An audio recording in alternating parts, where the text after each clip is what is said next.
How's it going, everybody? I'm back making another video.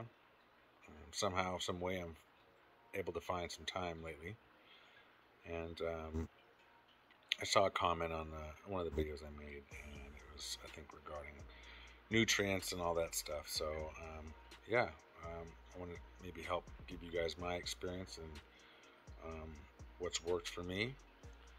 I know that fertilizers can be a bit confusing, and there's a lot of different products on the market. And I'm just going to tell you my experience and where I'm at and what I've learned through my time.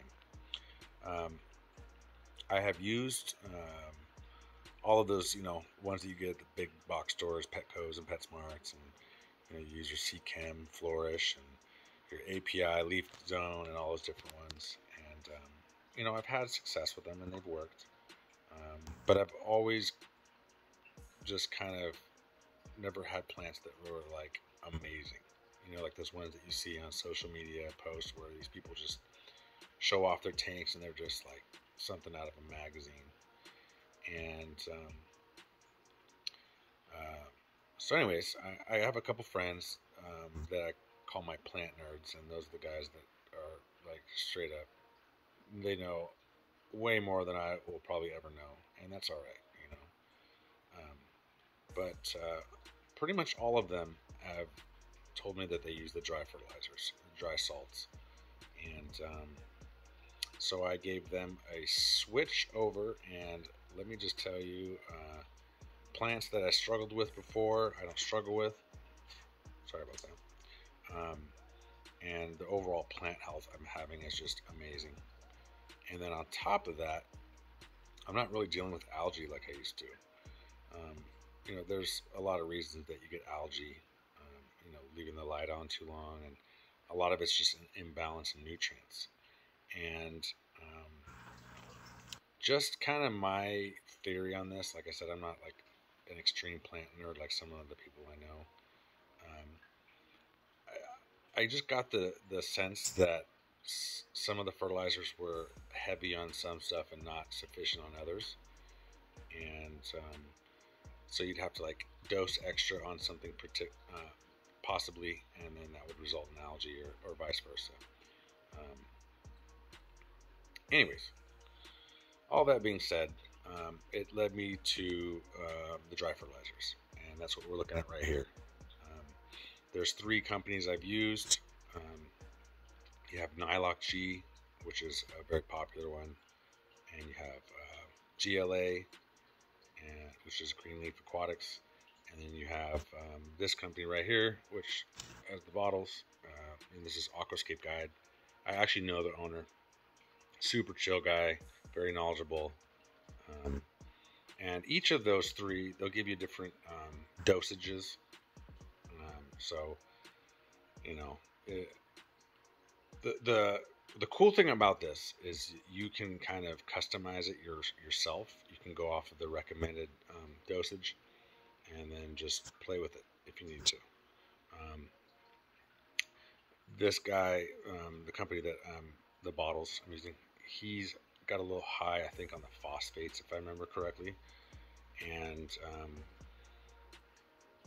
I can always dial it back, but I'm gonna tell you that, like Java Fern, for some reason, and mind you, I'm doing this for commercial.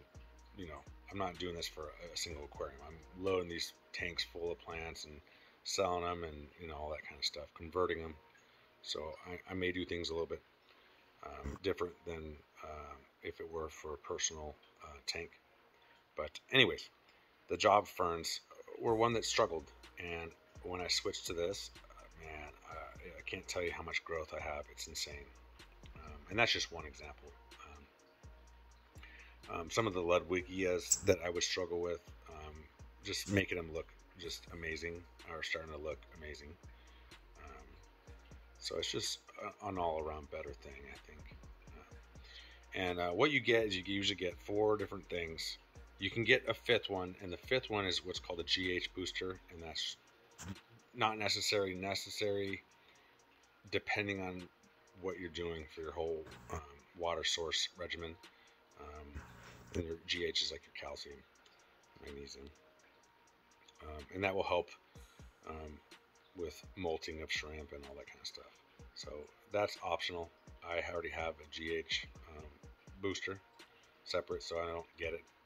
But your standard things is you have your micros, which is the CSMB, and then you have your macros, which are these three right here. And the CSMB, I had to write it down because I always forget. It's copper, magnesium, iron, manganese, moly, something or other. I don't want to even butcher the name. Zinc and boron. Okay, that's these are important.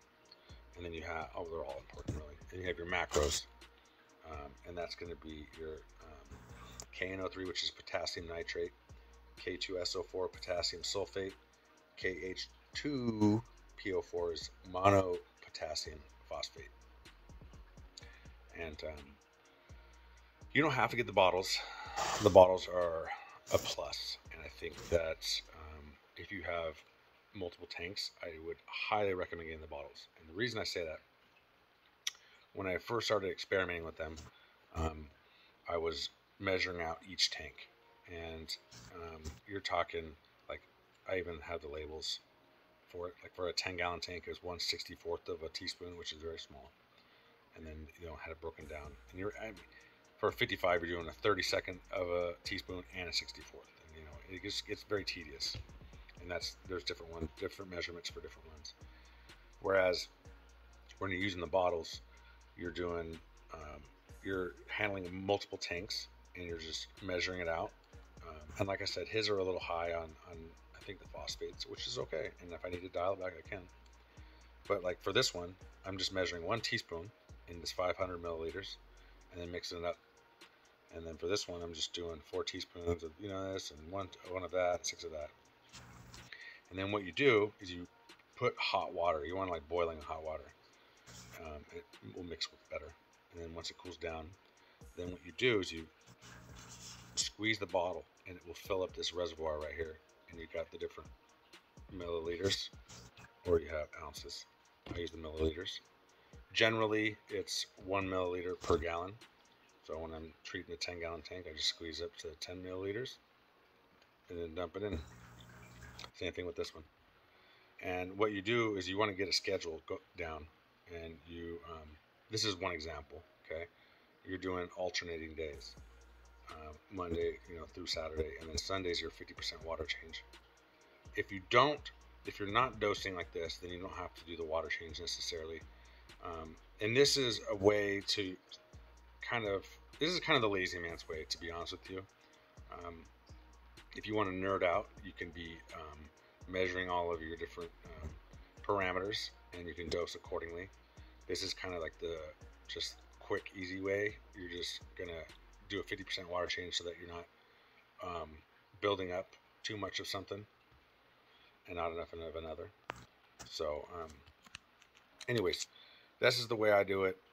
It's worked great for me, and I think it's the difference between an okay planet tank and a stellar one. So excuse me. I do have this company right here, the one I was talking about, the Aquascape Guide. I'll put his link in the description, and I believe he's got a 10% off if you type in the code, which he assigned to me. I get nothing for it. I don't want anything for it. I just want people to branch out and improve the hobby. When people are happy and having good luck with plants, then it helps the hobby, and it could help my business in the long run. But more importantly, I want to see some nice planted aquariums out there. As far as shrimp go, to be 100% honest with you, and that's the way I like to be, I don't do the weekly on the shrimp tanks, like my breeding tanks. If it's a tank with some shrimp in there and it's got plants, then I do follow that, and I haven't had any issues. A lot of my heavily planted tanks that I use for my selling, I have a mono shrimp in there. And if you don't have those, I highly recommend those. They're the best algae eaters, period. But I think they're a little more bulletproof than a lot of other shrimp. And anyways, I haven't had any problems with those in there. I'm just a little cautious with doing it in a tank full of shrimp. And on top of that, I mean, realistically, if you're breeding for profit like I am, you're not going to have a ton of plants in with your shrimp because you're not going to be able to really cull and keep an eye on your tank. So it kind of balances out. So um, I would probably recommend starting slow. You could do weekly. You can do heavier dosages or whatever. Um, each of the companies that I recommended, they all have their own breakdown of different examples of schedules you can do. Um, and like I said, for right now, I'm using um, what this guy's got me going on, and I've had great luck. And if I start having any other issues, then I will, dial something back. But been using them for a while now, and like I said, I don't have any issues. If anything, it's just I'm not really dealing with algae, and just way better plant growth. And plants that I would struggle with before, I'm not struggling with. So, anyways, that's it. If you have any questions, feel free to put a comment out there, send me a message. I would like to hear your experience. If you're using this and have good luck with it, let me know. If you're having bad luck with it, let me know. I'm all about learning, and sorry for the cat. Um, I'm all about learning. I don't think that anyone can arrive when it comes to knowledge, and we got to stay humble and understand that we don't know everything. So yeah, hope you're having a good day, and I'll see you on the next one.